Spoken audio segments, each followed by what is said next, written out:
It is unstable. It keeps doing its thing. Y'all, give me a second. We're going to plug this thing in. Come on.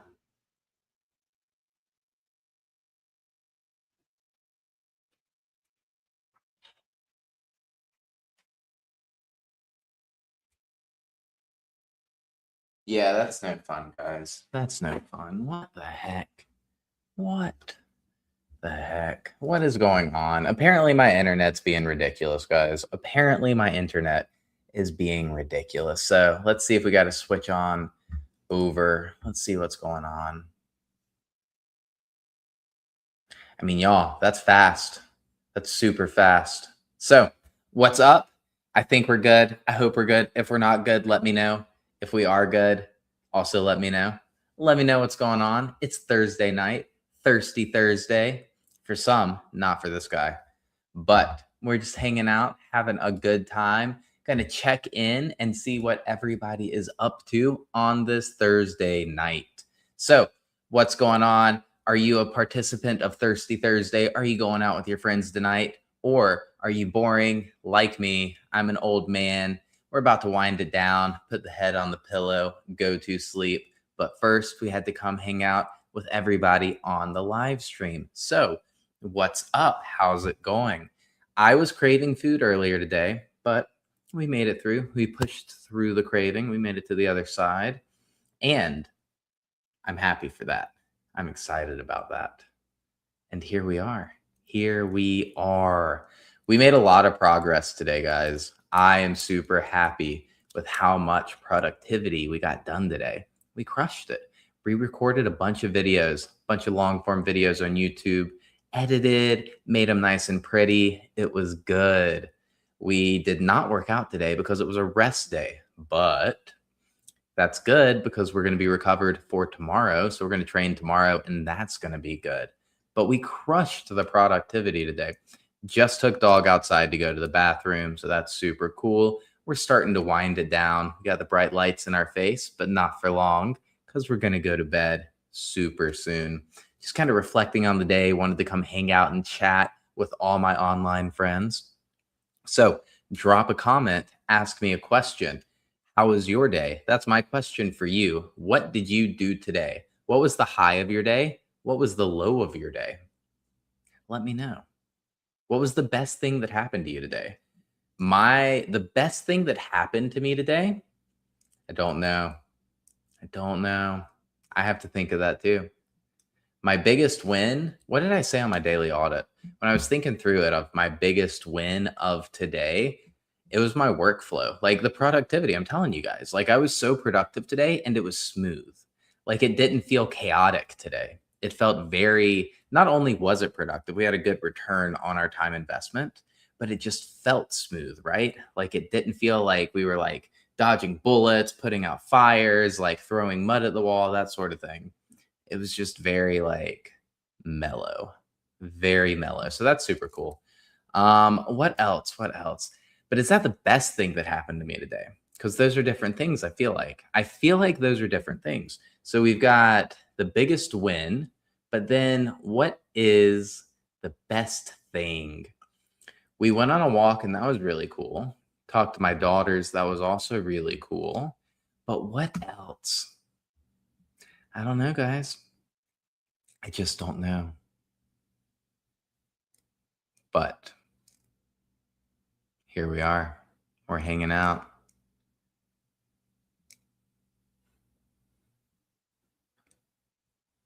What is up? We're just hanging out. It's super mellow right now. It's a super mellow night, super chill night. It is Chill Thursday. That doesn't rhyme. It's not alliteration. It's not assonance, but it is a Chill Thursday night. What are you guys up to on your Thursday night? Me and dog, we're just hanging out, winding it down, kind of recapping our day, talking about the difference between what was the best thing that happened today and what was the biggest win from today. So my biggest win was productivity, but the best thing that happened to me today, I hadn't figured that one out yet. Trying to think like I went on a walk, enjoyed the sunshine. Apparently it rained when I took dog outside. The ground was wet, so that's the thing. Um But yeah, best thing to happen. We have made it to page 1 for a bunch of search terms on school. So I have a free school community for like weight loss, and I am now on page 1 for a bunch of weight loss terms, which is dope, super dope. We're still below the fold. Like my highest on any search term, like the best search term I found for literal like weight loss, page 1 of the search term, but row 6. And so we're below the fold because like on a regular browser, you see the first 3 rows. And so somebody has to scroll in order to see my group, which is fine, because we made it from like yesterday, the highest I could get was like page 2 or 3. And so we refined some things. We made it to page 1 for weight loss. We made it to page 1 for lose weight. We made it to page 1 for how to lose weight. And then I don't even have fat literally mentioned, not a single time in any of my descriptions. And we're on page 2 for fat loss, which is super cool. So we're making progress there, like working on making that better for sure. I made one more tweak. Well, I made 2 more tweaks. I made one tweak when it finally like, what's the word? When it finally like the spider scrolled it again. When it re-indexed, that is the word. When it re-indexed, we actually got worse. And so we redid it again to something slightly different and still different than our best one yet. And so when it re-indexes, I'll probably go to bed before it re-indexes. But we'll see how that goes. And if it's better, I think it might be, we'll leave it. And if it's not better, we'll go back to the one where we were like at the best. And right now, when we changed it, it like wasn't bad. We were still on page 1, but instead of like page 1, row 6, column 1, we were page 1, row 6, column 3. So we moved like a couple spots down in each. So we were still on the same page, just not as good. And so wrong direction because we're trying to go up. We're trying to move above the fold so that when somebody on school goes to school and types in the search bar, like they don't know my community exists, they search weight loss. We're on page 1 now, but we're trying to get above the fold. So the first 3 rows, and we got to figure out the almighty algorithm. At least that algorithm seems easier to figure out than the YouTube algorithm. I'm still trying to figure out the YouTube algorithm, but we'll figure it out eventually. Eventually, it will click. Eventually, we will make progress with this YouTube algorithm. But for now, we just hang out, we have a good time, we throw mud at the wall, and we see what sticks. And occasionally, some of you guys interact, some of you guys participate. Tonight, though, Thursday night, what are you up to on a Thursday night? What time is it? For me, it's 10:30 p.m. I am in Eastern time. I'm on the west coast of Florida, but I am on the East Coast, I guess. So Eastern time. And then where's everybody else coming from? What time zone are you in? Are you in America? Are you in Europe? Or are you somewhere else? And then what are you doing on your Thursday night? Or do you have any questions? Like ask me a question. Ask Dog a question. Dog's pretty cool. I don't know that she can answer, but yeah, she's a pretty cool dog. So I'm curious, what's everybody up to? What'd y'all have for dinner? I'm trying to think of how long ago I ate. I think I ate at like 4 p.m. So I think I ate around 4 p.m. That was my last meal. I have been very hungry tonight.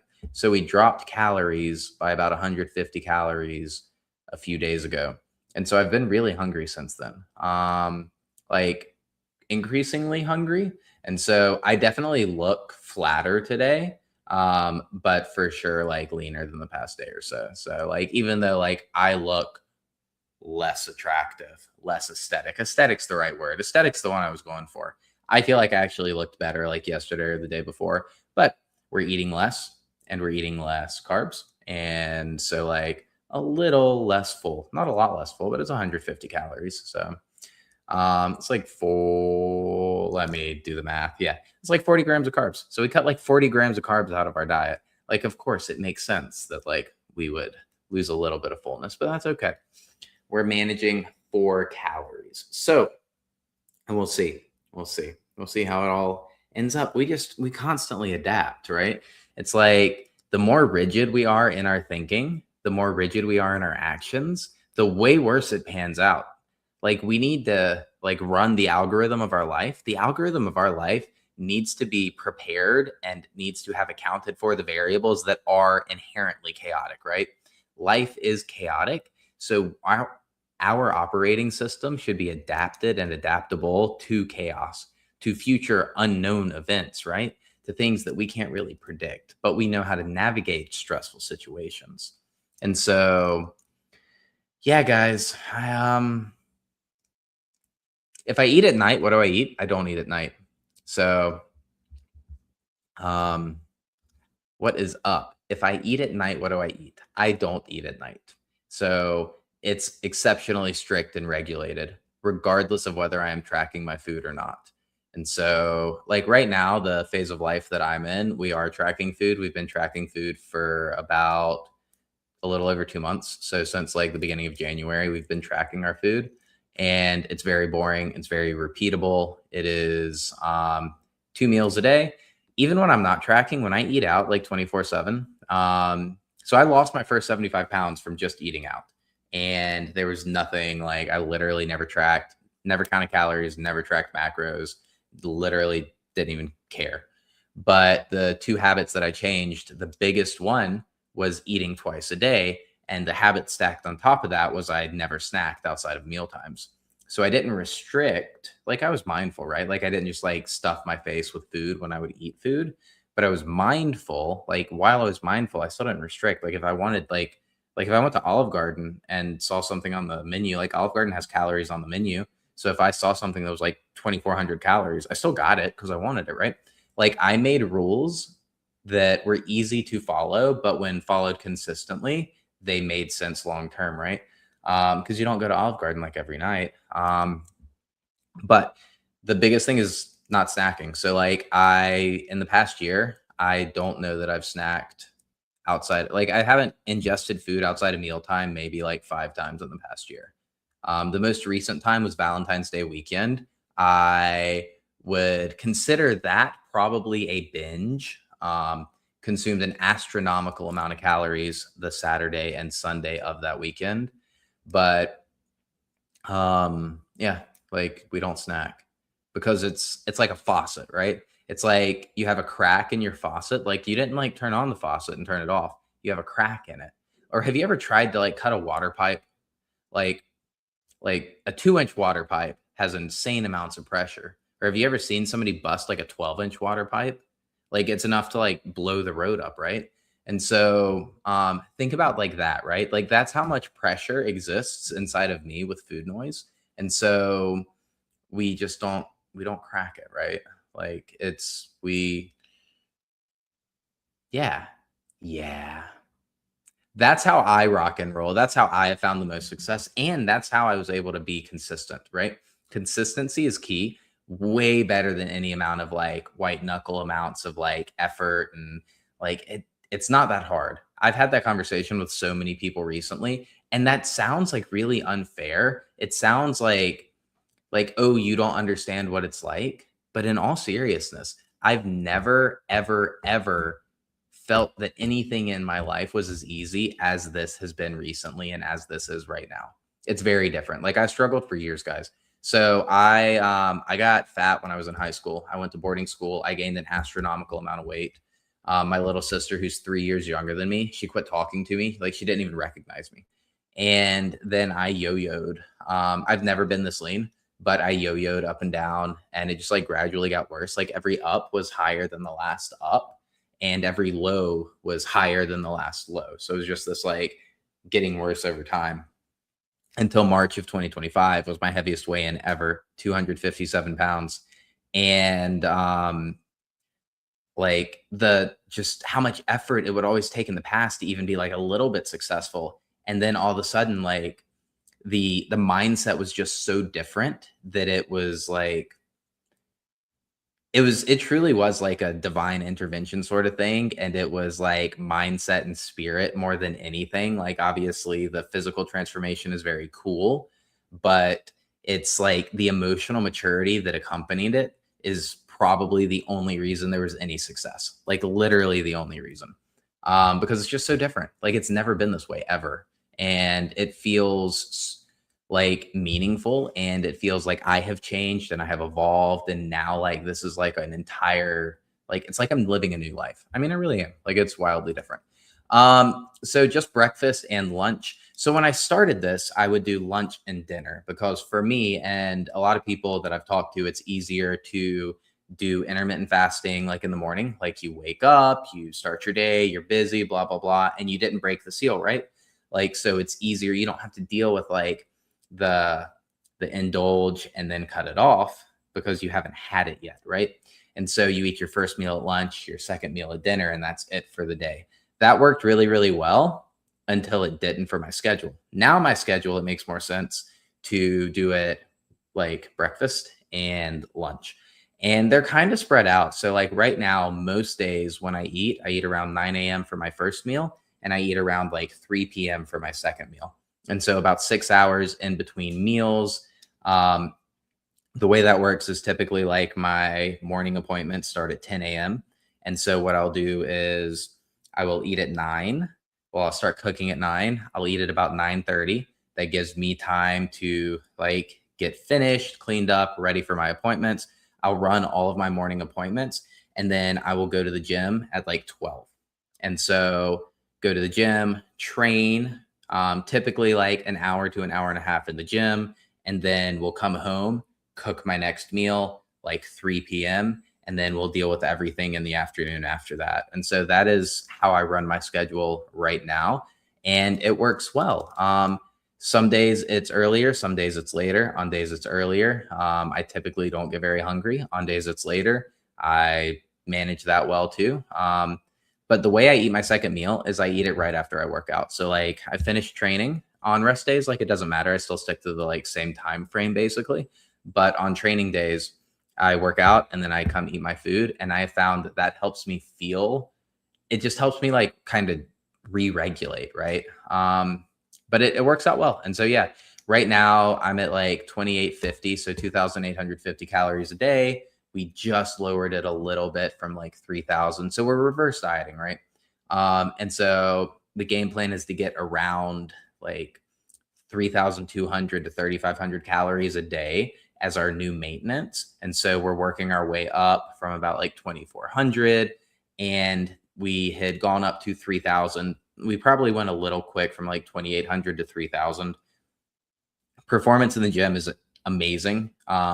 Not just in terms of like weightlifting and strength, but also in terms of like calisthenics. So body weight stuff like pull-ups feel amazing. Strict ring muscle ups feel amazing. My squats feel amazing. My deadlifts feel amazing. My aerobic capacity is amazing. Like everything has significantly improved in the past 3 weeks, which is when we started increasing calories. We started the reverse diet.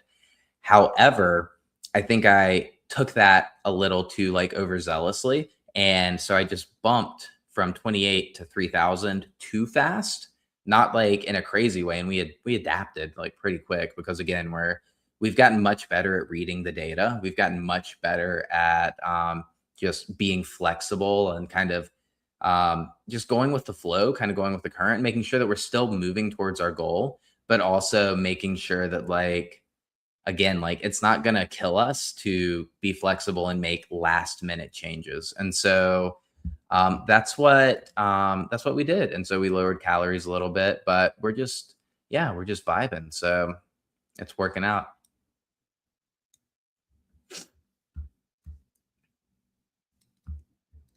What else you got? What else you got? Do you eat certain types of food, meat, dairy, carbs during your meals, or just focus on calories? So, to backtrack it a little bit, personally, and as a coach, I hate tracking. I hate it. I think it is probably like, I don't even know. I just don't have words for it because it's not sustainable long term. And what I mean by that is like there's so many people that are just like they're just so meticulous with their phone and like sure whatever dude, do what you want. But like do you always want to be the weirdo with your like friend group that's tracking calories and macros at meals? Like that's a little ridiculous. And then it also like borderlines this whole concept of like disordered eating, right? Like obviously I'm not a doctor, I'm not a clinician. I can't sit here and say somebody has an eating disorder. But it definitely borderlines the behavior that is disordered eating, right? Like to just be so obsessed with the quantity of the food versus the experience of the food, the quality of the food, right? Like let's go back to the roots. Like let's touch grass. Let's enjoy the food for what it is, for the nutrients it's giving us, for what it's doing for me, and for the social like aspect of eating the food. Like as humans, we are social creatures and we often eat together, whether it be with friends, family, whatever the case may be. And so I'm pretty against tracking as a long term tool. And also, people get burnt out, right? We have to be conscious of cognitive load. And if too much energy is going into tracking, that means it's not from like going into something else. And when that something else starts to suffer, like health and nutrition is going to suffer too. They're going to just get like the F-its, the fuck its, and be like, I'm not doing it anymore. And so, tracking. Do I eat certain types of foods, meat, dairy, carbs during your meals, or just focus on calories? What I am eating specifically right now is the same almost every day. I will vary vegetables, but then everything else is the same. And for me, cognitive load is super important. So I keep effort very low. Everything is pre-packaged. And today, start to finish, I've been live streaming all of my meals and I live streamed for 17 minutes. I cut the live stream on before I even cut the stove on. And then I cut the live stream off after I've placed my food on the table. And so it's a very quick cooking time, very quick process. So everything's pretty much like frozen, prepackaged. I'm eating on a daily basis. So between both meals, I'm eating 2 beef patties, 1 turkey patty, 1 salmon patty, 6 eggs, 3 cups of jasmine rice, 1 bag of frozen vegetables, 4 cups of Greek yogurt, and 2 cups of mixed berries. And then I will use banana peppers and the juice. I will use like yellow mustard. I will use Frank's hot sauce. And then I will use a bunch of spices like turmeric, cumin, black pepper, cinnamon, um, nutmeg, cayenne pepper, and all sorts of things like that. Italian seasoning to flavor the food.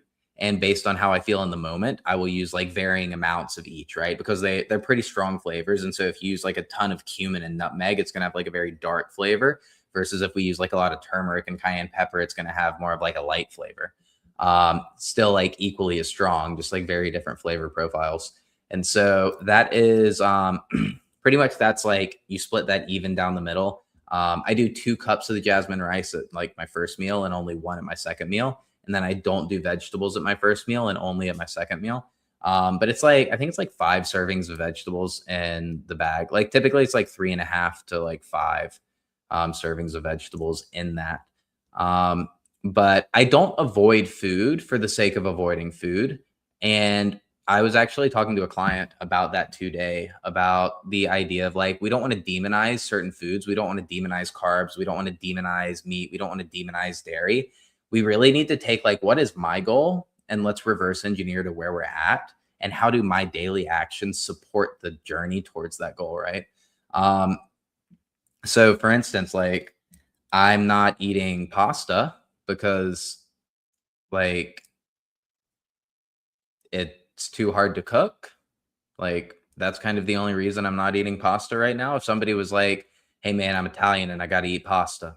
I can't live without it." Cool, man. Like let's figure out your diet with pasta. Um and then like obviously I'm eating like a decent amount of vegetables and like fruit and stuff like that and it's like volume conscious, right? One of the ways that we get signaled we're full or hungry is like the size of our stomach. It's like a mechanical tension sort of thing. And so when the bolus is full in our stomach and our stomach expands, it's a mechanical trigger for our brain to, hey man, we're full. And then as it shrinks, the mechanical trigger releases and it's like, hey man, we're hungry. And so you can be mindful of those things. So if your goal is fat loss, and you know to lose weight, to lose fat, you have to be in a calorie deficit because we can't ignore the laws of thermodynamics. So, how can we make that calorie deficit as less miserable? Like, how can we make it less miserable? Because we don't want to. we don't want to be like just in pure misery while we're in a calorie deficit. That doesn't make sense because that's also not sustainable, right? And so doing things and picking our food based on the goals is what I would say, instead of like, oh, I'm going to avoid this. So I don't avoid like meat or dairy or pretty much anything. And then right now, I have actually been exceptionally strict, no days off. But for the first 6 weeks that I was tracking, I took Sunday off every week.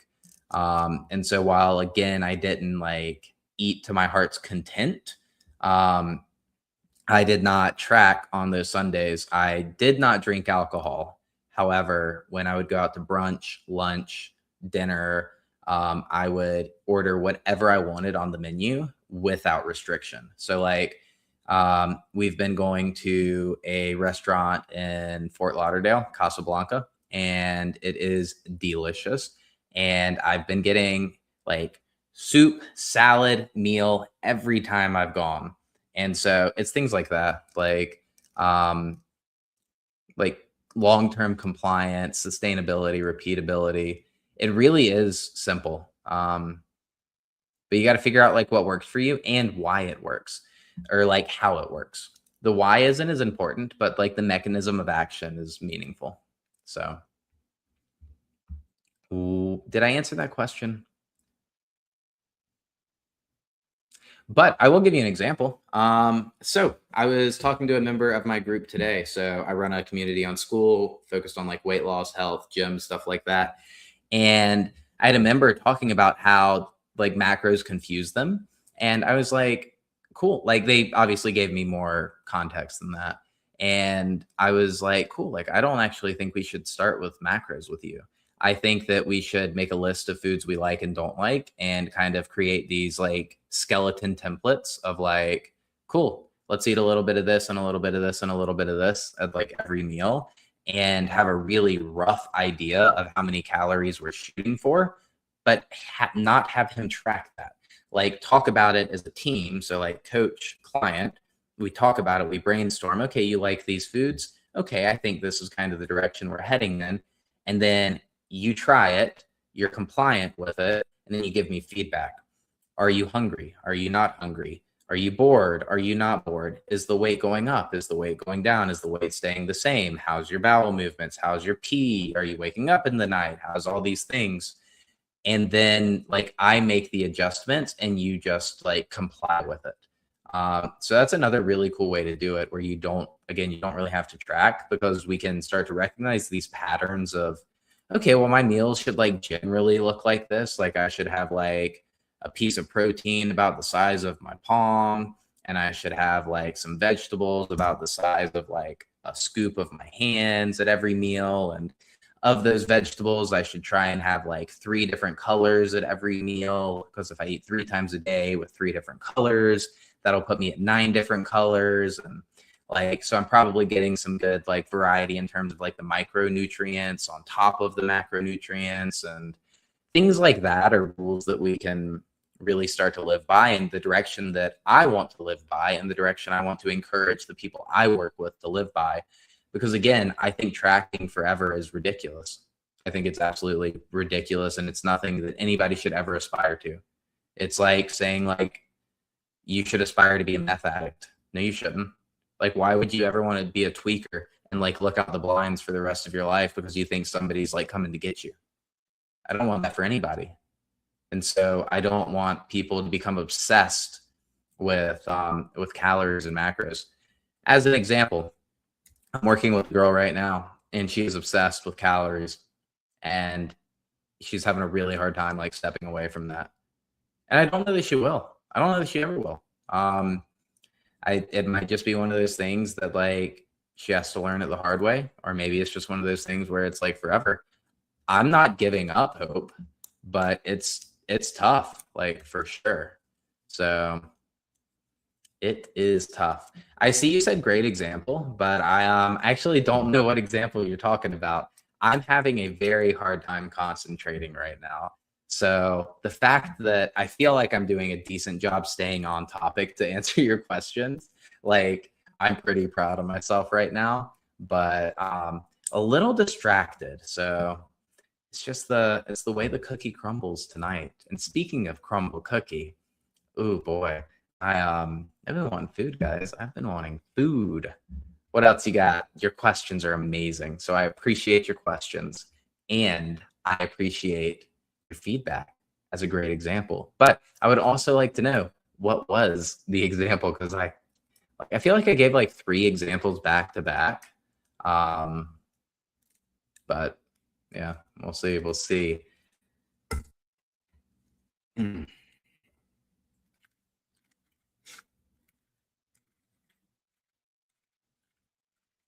What is up? What is up? Ask me anything. We've been talking about nutrition and diet and my 2 cents on all of that. And yeah, we're just vibing. I think that's like my go-to. You said no one wants to be a tweaker. Yeah, yeah, I wouldn't wish that on anybody. Like just the obsession that like somebody's gonna constantly come and get me, so I have to like always look out the windows of like, oh, somebody they're gonna come get me. Like that's the thing. It's like I was actually there, like not a tweaker, like with the calories thing. So back to the calories. Um, for a very very long time I like was very aware of how nutrition worked and it made me not even want to try. I was like, if this is how I have to live the rest of my life, I don't want to be healthy, I want to be fat.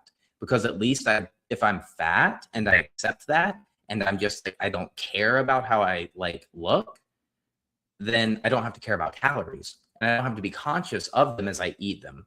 So I thought that I was doomed for the rest of my life to be obsessed with calories. And that's like, it's one of those things of like, that's why I'm kind of like passionate about that direction. If it works, it works. And it's a tool. Like, I totally get it. It's a tool. Again, I'm tracking right now. It's a tool. It's a tool for the season of life. It can be a tool to teach you something. It can be a tool for whatever, right? It's just a tool. But we should aim to be able to do it without the tool. We should aim. It's like training wheels. Cool training wheels, they definitely help. They definitely help. But we should aim to get rid of the training wheels eventually. That way we can go back to actually enjoying life and just not have to put that much effort into food outside of eating it and enjoying it for what it's doing for us. And I think that's really important. So I appreciate you. I appreciate you bringing that back up and helping me come back to my example. Yeah, so with that one, if so for me, the bigger the meal, the longer I can go between meals, which is like very intuitive. It makes a lot of sense, right?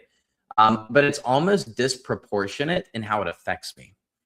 I can eat the exact same amount of calories, but if I spread those calories out evenly across 5 meals, so let's say that I'm eating 3,000 calories, very simple. If I do 2 meals, 1,500 per meal. Cool. If I do 5 meals, that's 600 per meal. And that would be way, way, way harder for me because I've done it. And all I do is think about food all the time. I'm like chronically hungry almost all the time. I never feel full. I certainly never feel like distended, like, oh man, I can't eat anymore. And I think that's the thing. When I eat a meal that's like 1,500 calories, like tonight, my meal tonight, I was like, man, like I'm full, right?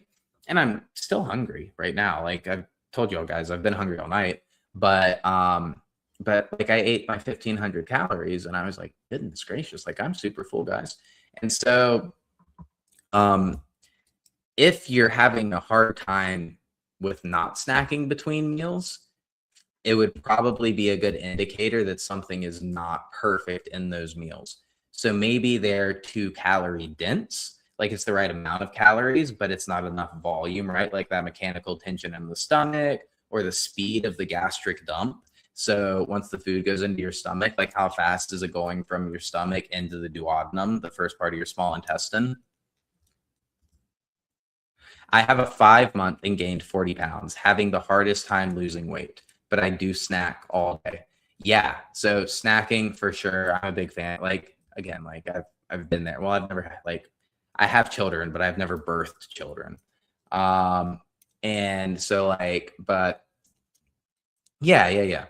That's very tough. Obviously, there's a lot of like nuances in that, but snack and try it, and then be mindful of like the food too, right? Like voluminous food. Also, there are some just like goaded snacks to keep in your fridge if you are good with them. A lot of people hate these, but they're really, really good. Like just the go-to snack for weight loss: pickles, pickles. So the three things I keep in my fridge: pickles, banana peppers, and pepperoncinis. And if I'm ever like just like super starving, like way hungrier than I am right now, like to the point where I'm like, I'm gonna go make a bad decision, I'll go eat those. Because an entire jar of banana peppers is 25 calories. I would get sick to my stomach if I ate that many peppers, right? I mean, not even talking about like the bathroom, like just talking about like it's so much volume, right? Like eating a full jar of banana peppers, like I would just be like sick of the flavor, sick of the volume. And so pickles, banana peppers, and pepperoncinis. You got to make sure that it's not like the like flavored ones. Okay, so I've got some pretty strong opinions on kombucha, and they're not necessarily like rooted in anything other than my own personal experience. But I think a lot of people use kombucha as like a slippery slope to like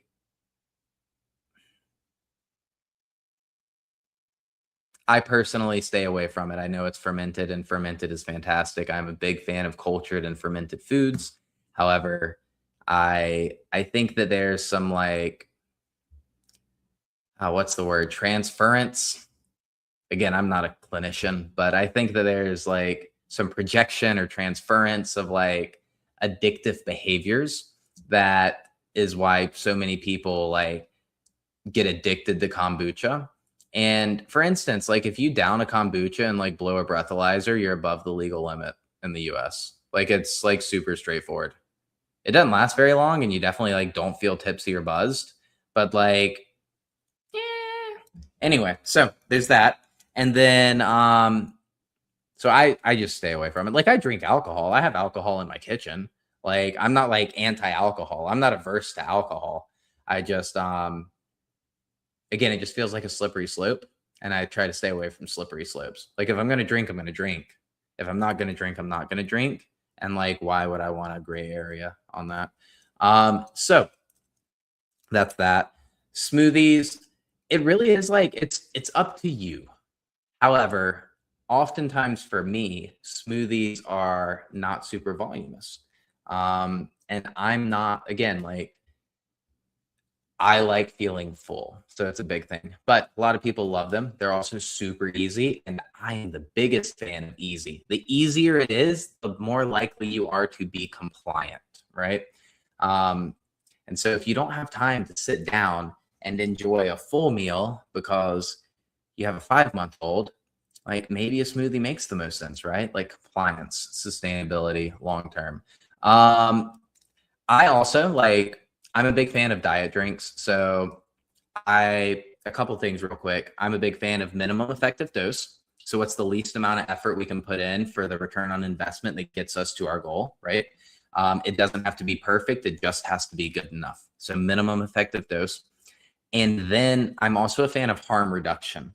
So instead of this whole idea of like um, harm reduction, so instead of the idea of abstinence and relapse cycles, like completely outside of the context of like actual like chemical addiction, right? We can just use that as like our framework. So instead of abstinence, relapse, we have harm reduction, which is kind of having like our toe dipped in the water a little bit all the time.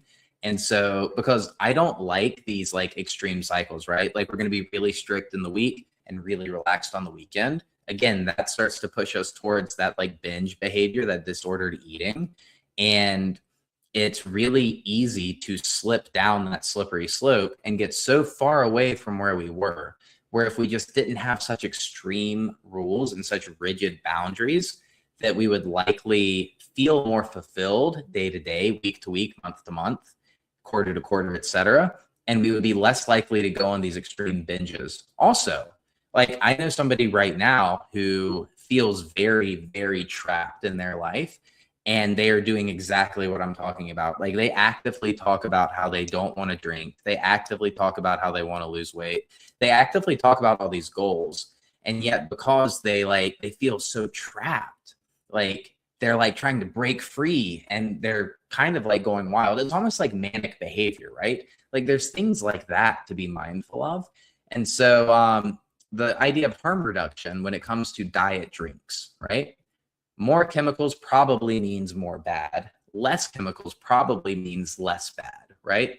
Like that's probably a safe assumption. So um, in like a lot of high school math, college math, high school chemistry, like high school biology, college biology, um, you make assumptions when you're learning these formulas, right? So like in um, trying like when you're learning about like how to solve for like pressure changes in the air in chemistry and like chemistry one, you make assumptions that like it's in you do the formula based on perfect conditions, right? So you're making assumptions. This is an assumption we can like make about nutrition. We don't know it for sure, but like probably more chemicals is more bad, less chemicals is less bad, right? Probably a pretty safe assumption. But at the same time, should I drink like my diet Cokes or should I drink like full sugar Cokes? If one allows me to like account for calories and manage calories, it's probably less bad than the full sugar Coke.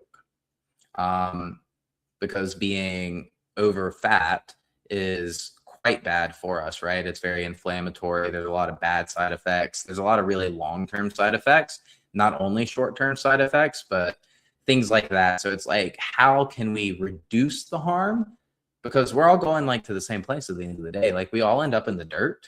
And so really like, how can we increase health span? We don't have to be perfect, just good enough, right? What's the goal? Well, my goal is to have my health span equal to my lifespan, right? I want to be like fully, and this is a lot of people's dreams, a lot of people's hopes, to be fully functional and cognizant and in charge of their own faculties until they are in the dirt, right? They don't want to be bound to a bed, bound to a wheelchair, having somebody to take care of them 24/7. And so a lot of the things that we're seeing today is likely going to be very bad in the future. And people are just like building out these fantasies around where they're at to justify the behavior.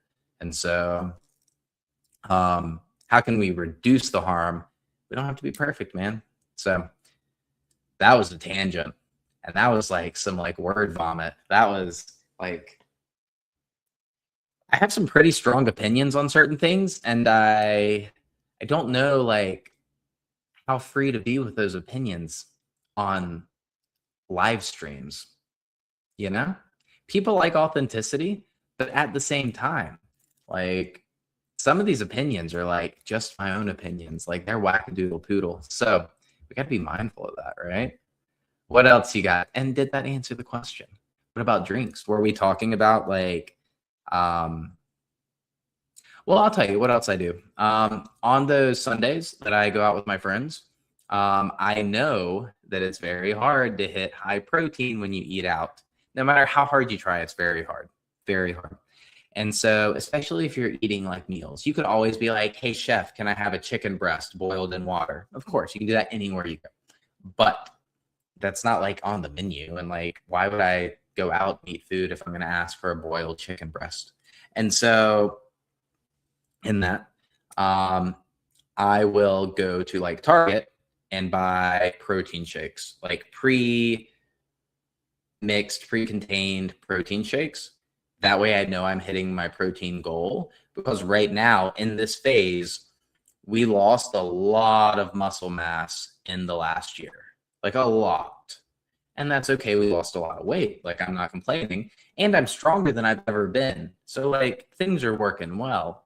But I really do want to build back muscle mass right now. And I really want to optimize for strength in that building of muscle mass because I want to increase my metabolism and I want to increase my strength numbers, like my performance at the gym. And so I am being exceptionally mindful of my protein intake. But interesting, even when I do that on those Sundays, I still don't track my calories. I'm just like, cool, man. So I end up buying like 2 of the big ones and 1 of the small ones. And I will just make sure that I eat it at some point in my day at one of my meals. And it doesn't like I won't even take it to the restaurant, but like if we just happen to like I go to the beach, I hang out, like it's the whole thing, right? And then if I happen to like go to a meal, I'll just like step away and go to the car and like drink them. Or like, yeah. So just things like that. Things like that. What else? What else we got?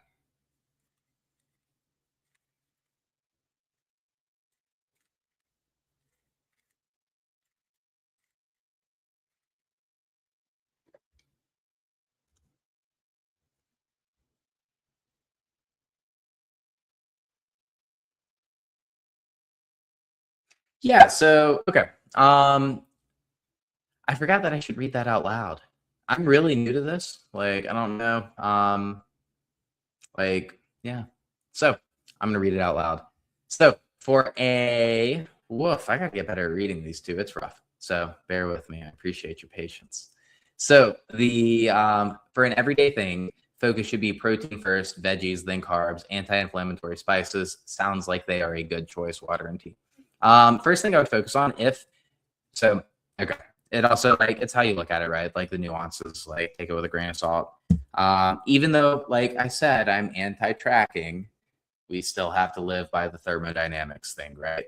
So, um, in terms of cognitive load and doing the least for the most, calories matter more than anything. You could eat a diet full of carbs and you would be fine, right?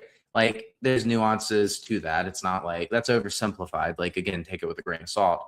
As long as you're accounting for calories, you're not going to store fat because fat is stored energy for a potential future without food, right? Your brain was optimized for that environment. We don't have food everywhere. We didn't have grocery stores. We didn't have long-term storage. We didn't have preservatives, refrigerators, electricity.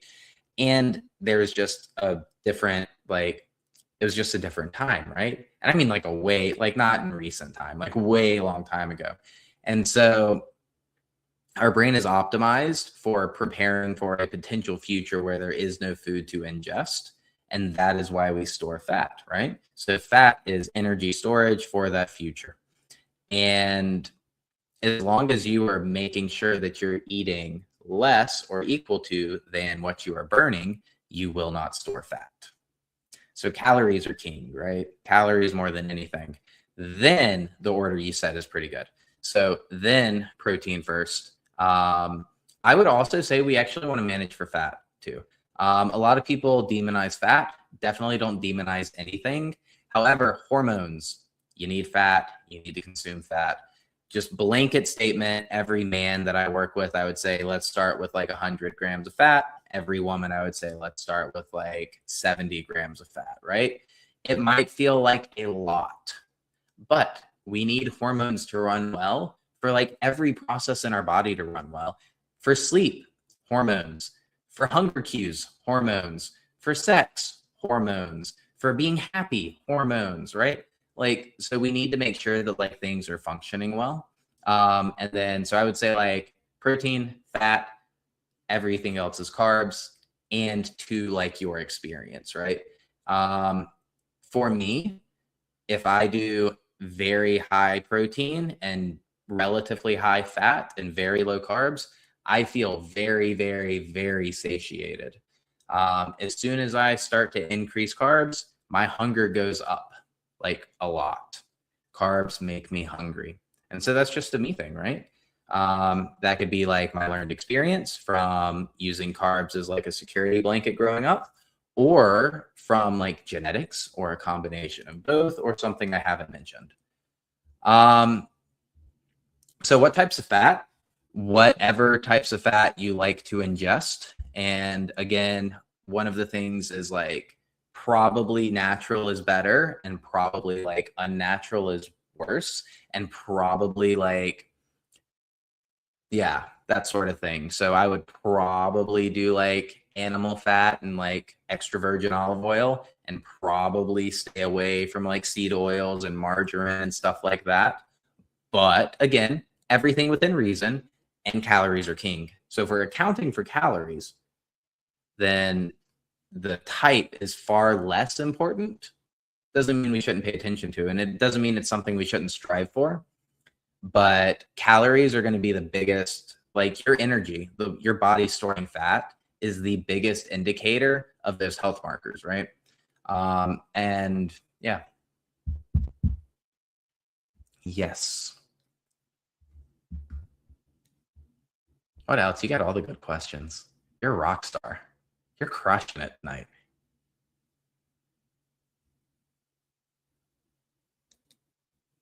Mia. Absolutely crushing it. I'm appreciative. I am so grateful for your engagement. And I mean that from the heart.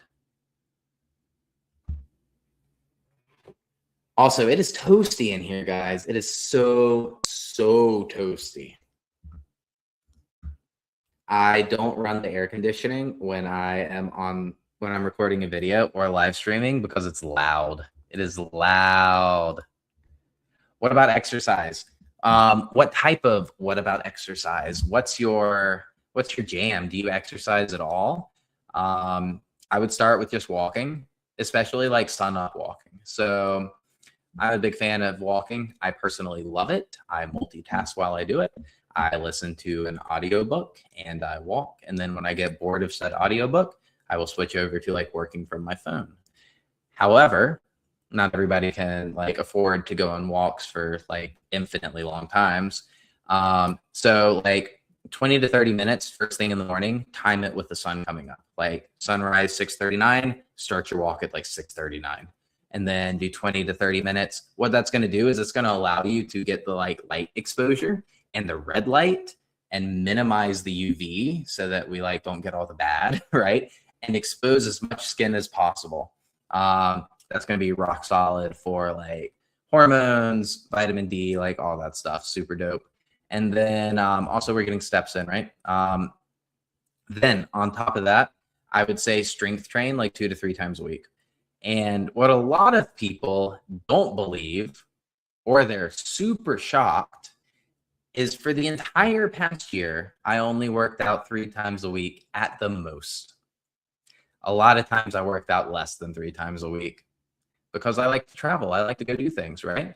I do a lot of traveling. So like went to the Bahamas, went to New York City, went to South Carolina a bunch. So I live in Florida. Where else? I went to California to Disneyland twice. I went to I'm in Florida, but I don't live next to Disney World either. So I've been to Disney World a bunch, been to Universal a bunch.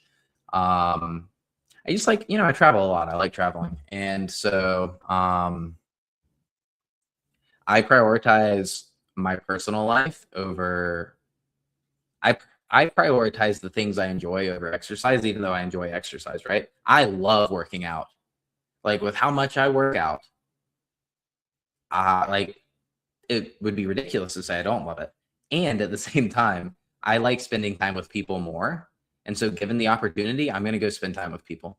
And so yeah, like strength train, resistance train 2 to 3 times a week. Shoot for 3, be happy with 2. Have 1 day between sessions. So like, let's say we're going to work out Monday, Wednesday, Friday, right? We work out Monday, rest on Tuesday, work out Wednesday, rest on Thursday, work out Friday. That's 3 times a week. It gives you your weekends all to yourself. So you don't have to worry about working out on the weekends. It's only 3 days of training. So if something comes up, you can always push it 1 whole day. You can push the entire week. So like you work out Monday, rest on Tuesday, plan to work out Wednesday, but then something crazy comes up and like you don't get to work out. So now you just shift 1 whole day, but now you don't have to shift next week because you had a buffer day, right?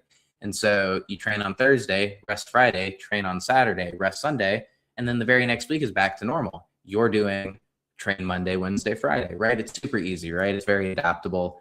Like I was saying, the algorithm should be adaptable to chaos. Life is chaotic. And when we live by these really strict rules that are not adaptable to chaos, we're very unlikely to be compliant long-term, and we're not going to achieve that long-term success, right? And then we give up, right? How it's like, y'all, I'm like so passionate about this whole idea of practicality because so many people are like, but that's not best practice. It is best practice. You're wrong. You're living out of a freaking book, man. Like, people have real lives. People have real things that come up. Like, people have children, and children are like children, man. Like, I don't have my children right now, but I have children. I've got 2 little girls. I got a 5-year-old and a 3-year-old, right?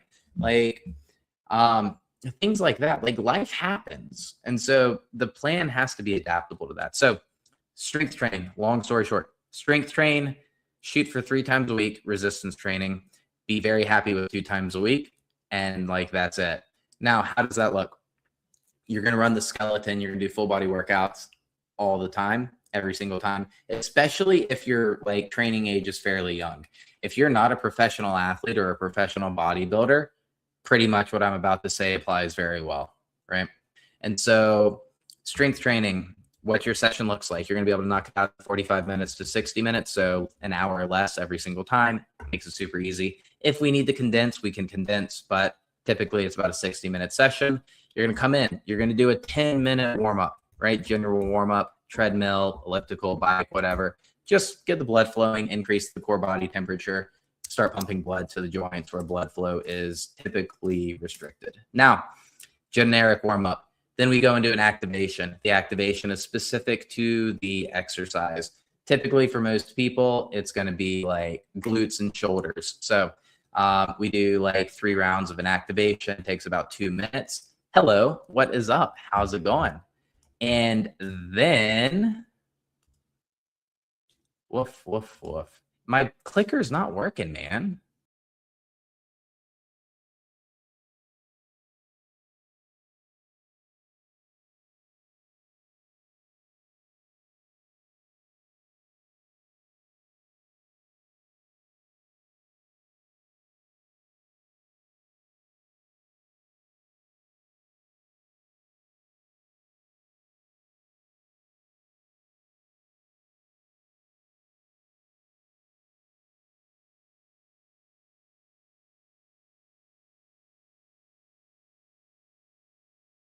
Internet, man, it's killing me. It's killing the vibes.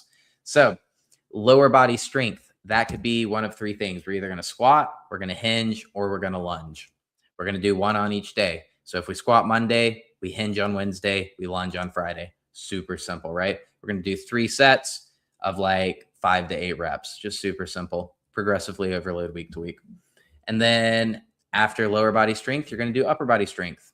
So you're going to do a pulling movement and a pushing movement. Simplest example, pull up, push up. A lot of people can't do pull up. A lot of people can't do push up. We can alternate for anything. We can do anything horizontal, anything vertical. We could do TRX rows. We could do like dumbbell bench press. We could do overhead press. We could do literally anything. It's just we're oversimplifying for the sake of the algorithm, right? Upper body push, upper body pull. Then we're going to go into accessory work. Accessory work consists of 4 things. Accessory work consists of core. So think of like midline stabilization on the front, midline stabilization on the back. Shoulders. Most people have really poor shoulder health, so it's super important that we focus on that external rotation. So external rotation is this, external rotation is this, right? So shoulder health, thinking range of motion with that external rotation. And breathing. So those are the 3 generic. Breathing is just lungs. We want to make sure that we elevate the heart rate in a meaningful way to where we get out of breath, right? And then the 4th conditional one is based on you, and it's where you have imbalances, right? And so do you have hip mobility? Do you have ankle mobility issues? Do you have shoulder mobility issues? And then we kind of double down on that, right? And so that is the skeleton of your full body workouts. Generic warm up, activation, lower body strength, upper body strength, accessory. And that's your 45 to 60-minute workout. And you run that play pretty much forever and ever. And you run mesocycles. So like 4 to 6 weeks at a time, you're going to repeat your weeks. So Monday is going to look the same for 6 weeks in a row. Wednesday is going to look the same for 6 weeks in a row. Friday is going to look the same for 6 weeks in a row. Next mesocycle, you switch it up. You still follow the skeleton, but that way you keep progressing. That's how you run a very simple program design that checks all of the boxes. Cool. Okay. Hello. What is happening? How's it going? It's just pictures up. Yeah. Yeah, man. The internet sucks.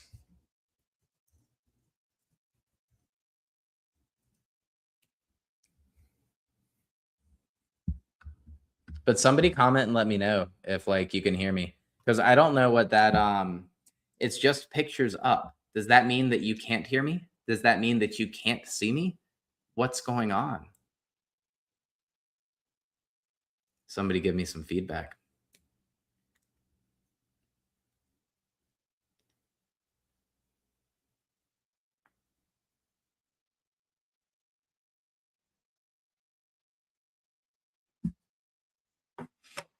I need some feedback.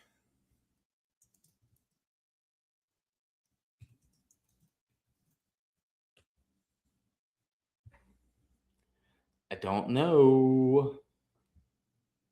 Hello.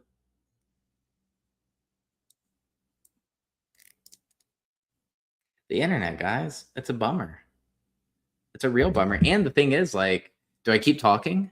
Because I'm not getting any feedback from you guys. And the last feedback I got is it's just pictures up, right? And so is it? Is it just pictures up? Because that is no bueno, right? That is no good. I'm back up. Cool. You are just crushing it tonight. You're the MVP. You are the MVP, so I appreciate that. Um, where where did I get left off? Like, were y'all able to not y'all didn't hear me? Y'all didn't hear my entire explanation of like the skeleton for the workout? Because that is a bummer. But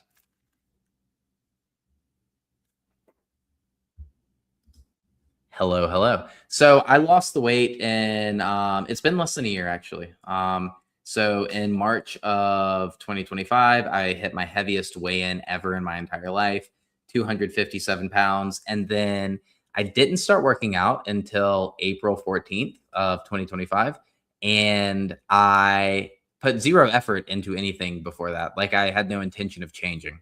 I had completely given up hope. I was drinking every day, like just a miserable human being. I was very grumpy, very mean, hated my life, all that, like just, stereotypical stuff. And my friend invited me to the gym and I said, sure. Well, I said no at first, but then he insisted. And so we went and worked out. And then, like, I kept going back. And then he quit coming with me, and I still kept going. And so April 14th to Christmas was 75 pounds. I lost 75 pounds from April until Christmas. Um, and then we lost about 10 more pounds. And then we've been body recomping, doing some like main gaining since then. So we're back up about 10 pounds and we've settled into our current weight and we've just been rocking and rolling. So that is where we're at. That is how we rock and roll. But yeah, so that's the journey.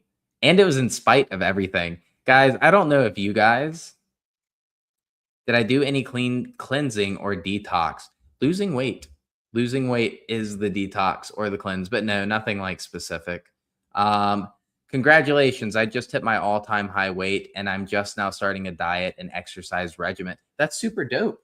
Not the like hitting your high weight, but starting the exercise and diet regimen. What are I've got a few questions for you.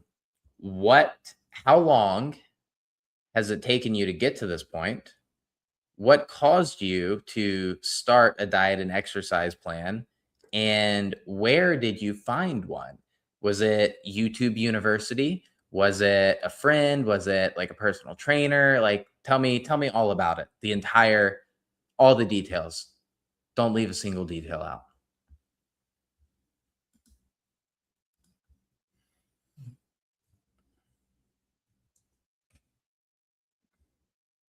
And then I've got something that I'm going to put in the comments because I think I can do that, guys.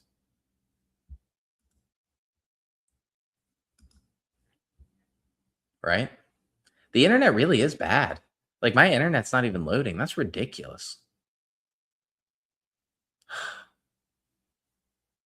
That's so bad, man. What the heck? It's just got to be really spotty because I'm literally like I got the Ethernet cable in and I just did the internet speed test and I'm at 909 megabits per second. So basically almost 1 gig. Like about as efficient as you can fricking get. And then that's download and then uploads 893, which is also really fricking good. I've never ever lived anywhere that had that high of an upload speed. And for some reason, we can't even get on the fricking internet. I don't even know what's going on. It's got to be dropping. Like it's just got to be going in and out, which is really dumb and super inconvenient. And again, I apologize. I am so sorry. But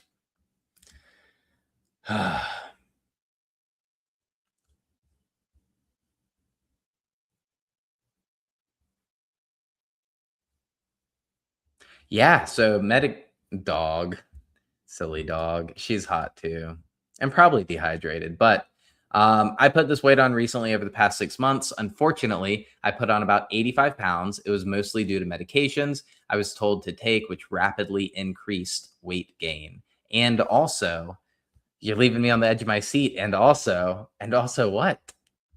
I stopped working, so I was home a lot and just ordering a lot of takeout and eating bad foods. I have been there too. It's okay. We don't judge. We certainly don't judge.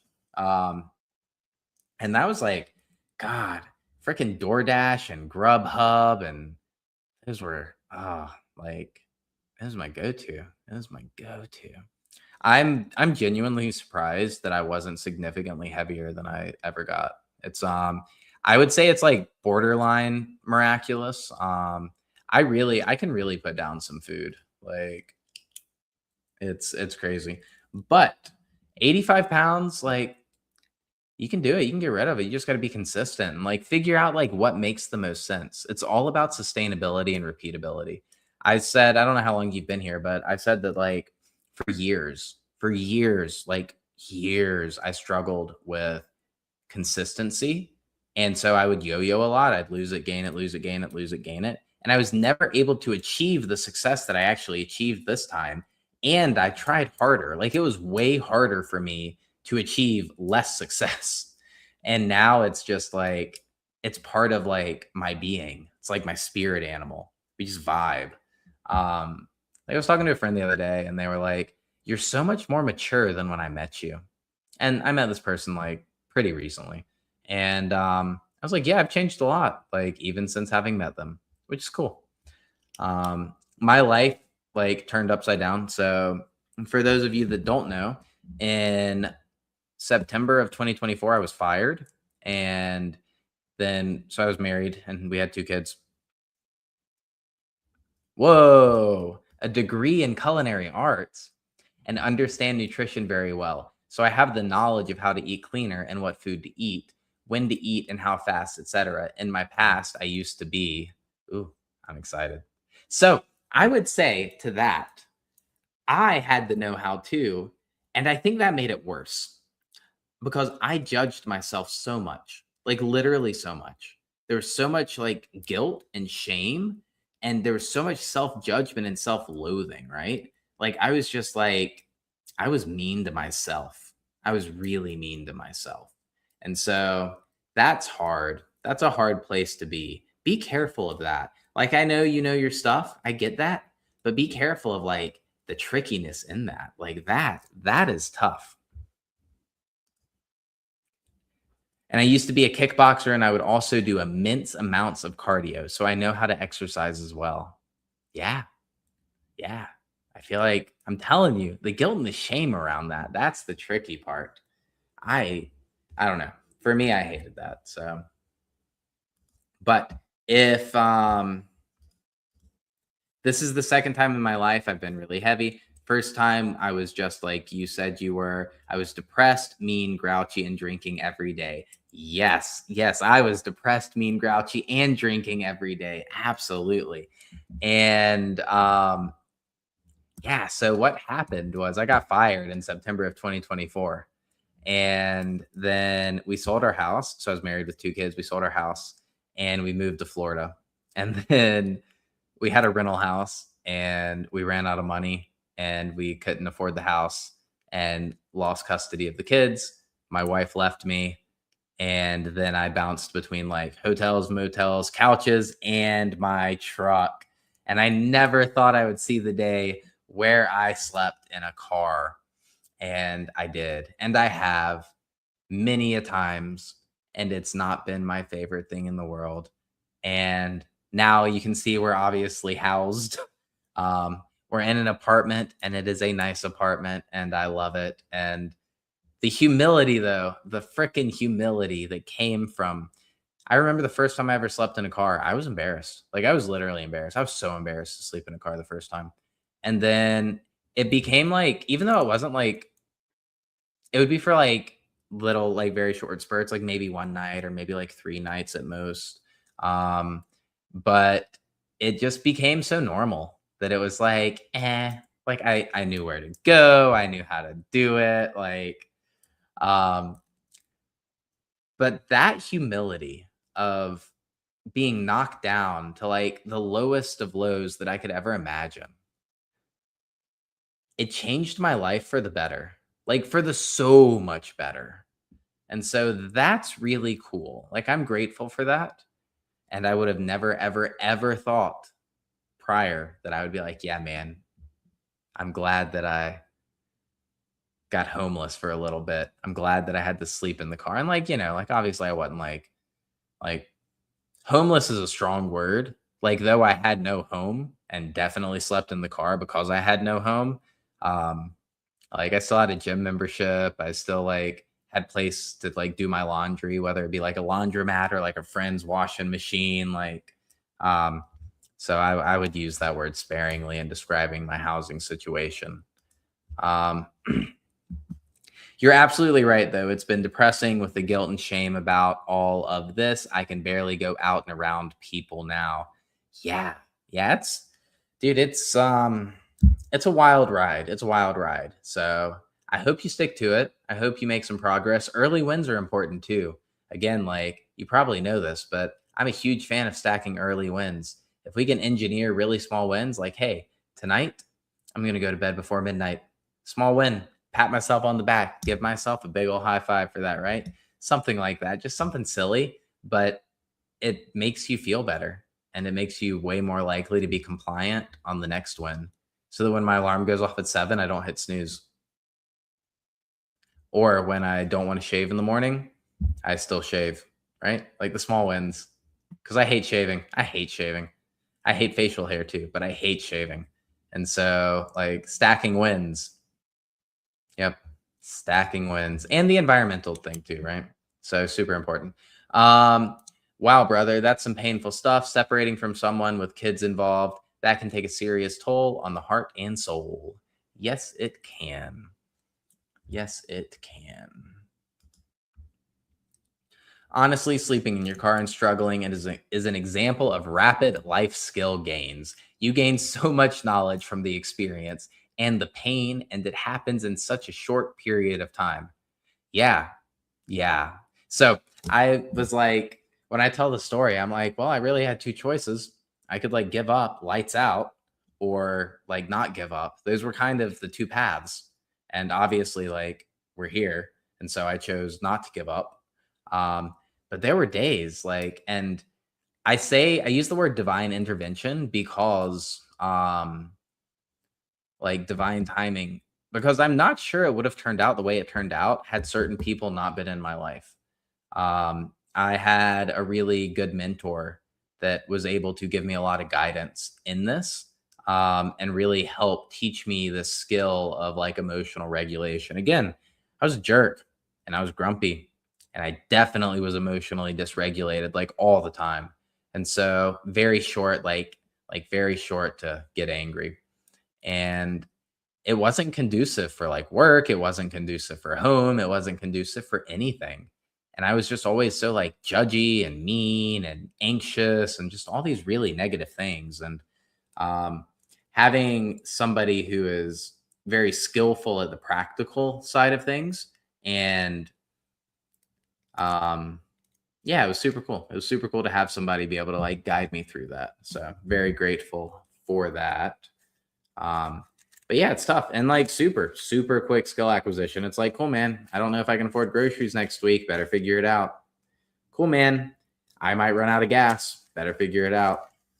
Like, um, yeah. Or here's a weird one. Cool, man. So I need to be like well rested for my job tomorrow, but I can't afford to like run gas all night in my truck. But if I don't, it'll be too hot because I live in South Florida. And like it's a weird dynamic, right? Like it's weird choices. Like, how do you prioritize that?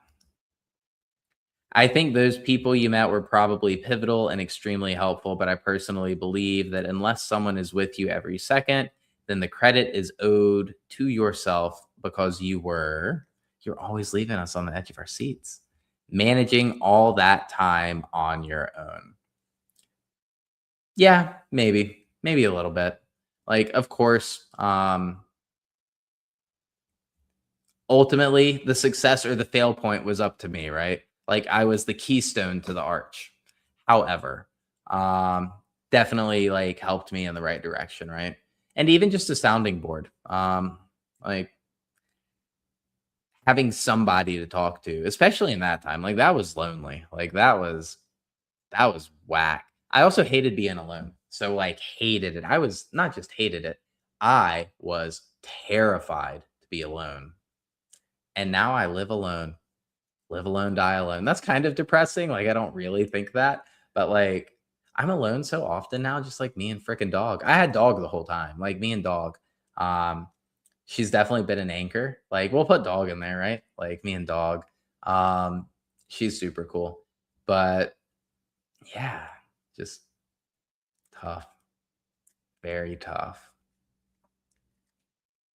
And it's something that like I didn't share with people. So like while I like was working, nobody knew that I didn't have a home. Like nobody.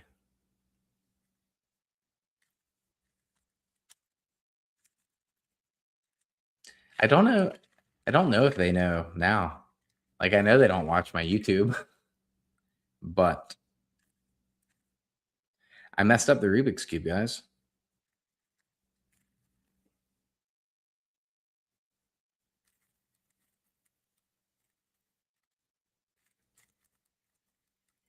Whoa, I messed it up. I keep messing it up. What the heck?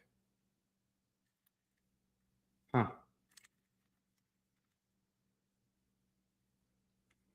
Yeah, I don't think I like these like mellow feels, man. I don't think I wasn't I wasn't built for this. The the mellow live streams, the depressing live streams, right? Like definitely not. But we solved the cube. We finally quit making that same mistake. We made the same mistake like twice. I don't even know what was going on. But we do have to go to bed. So if you got any questions or comments, get them out now because we got to work out tomorrow. We got to get well rested. It's late. It is 11:40 p.m. We're Eastern time. I don't know what time zone you guys are all in, but it's bedtime. So get your comments out, get your questions out. If you got them, I'll answer them. And then I'm winding it down. We've been out here for an hour and 20 minutes. An hour and 20 minutes.